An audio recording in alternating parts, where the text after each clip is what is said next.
Frederic Werden Pangborn was an American writer notable for his obscurity. Born in 1855 in St. Albans, Vermont, the son of former Army paymaster and newspaper editor Major Zabina Kellogg Pangborn and Harriet Wood. He graduated from Yale in 1876, then went on to be a reporter on the Jersey City Evening Journal. Between 1895 and 1899 he was editor of Godey's magazine, and he held various other positions, such as treasurer and director of the Home of the Homeless in Jersey City and vice president of the New York Yacht Racing Association. In 1877 he married Mary Cushing, the two having 4 children. He died of pneumonia in 1934 in Bronx County, New York. He commenced writing in the 1880s, publishing Alice, or The Wages of Sin, which a critic of the time called a series of improbable, lugubrious, shocking portrayals of sin and suffering, but still found no merit in the book. In 1903 he published The Silent Maid,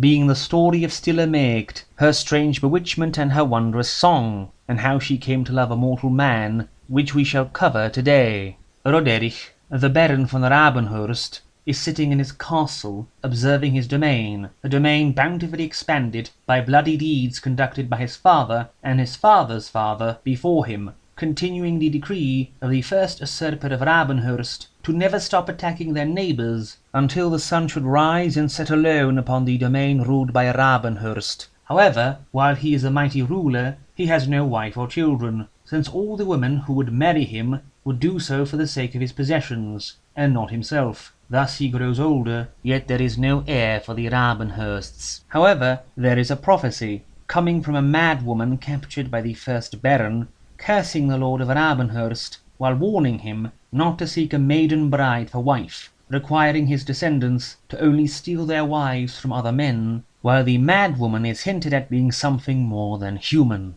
One night the Baron finds himself lost in the forest. As he goes along trying to find his way, he hears a wondrous song, sung by a small child, the sight of which makes him regret never having married. Dead set on taking the child with him and adopting it, he comes to speak to her, but all she seems able to say is "still a Maid." He takes the child with him, but an aged woman who cannot speak tries to stop him. He brushes her aside, but as he does so, the wind picks up into a terrible gale, and the brook rushes beyond its borders. As he rides on, he hears strange voices on the wind, and when the old woman blocks his path, he cuts her head off. He rides from the wind, pursued in a deadly game of chase by things in the air which he cannot see, until he escapes to his own domain, a clearing belonging to Schwartz the goatherd. He would still be torn apart by Schwartz's dog, if not for the girl's soothing song, managing to befriend the beast, also revealing she cannot speak to men but can speak to animals. She grows up at the castle, not speaking, but singing wondrous, strange songs, until the Baron begins to love her in a different way, and would wed her, but she seems unconcerned by anything going on around her. When she turns 15, a messenger comes to the Baron from his neighbour, Konrad von Hammerschlag, who claims she had been set aside by the gods to teach his people song, and made mute when speaking to men by design, that she must not marry a mortal man,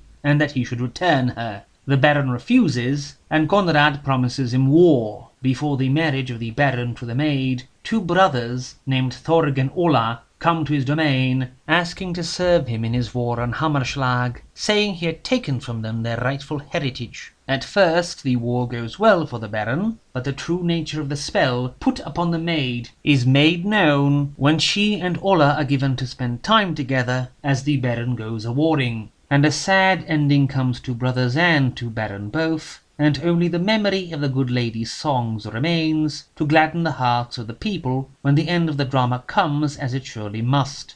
A unique fantasy novel, written as a fairy tale, yet whose pathos seems far more directed at adults than children.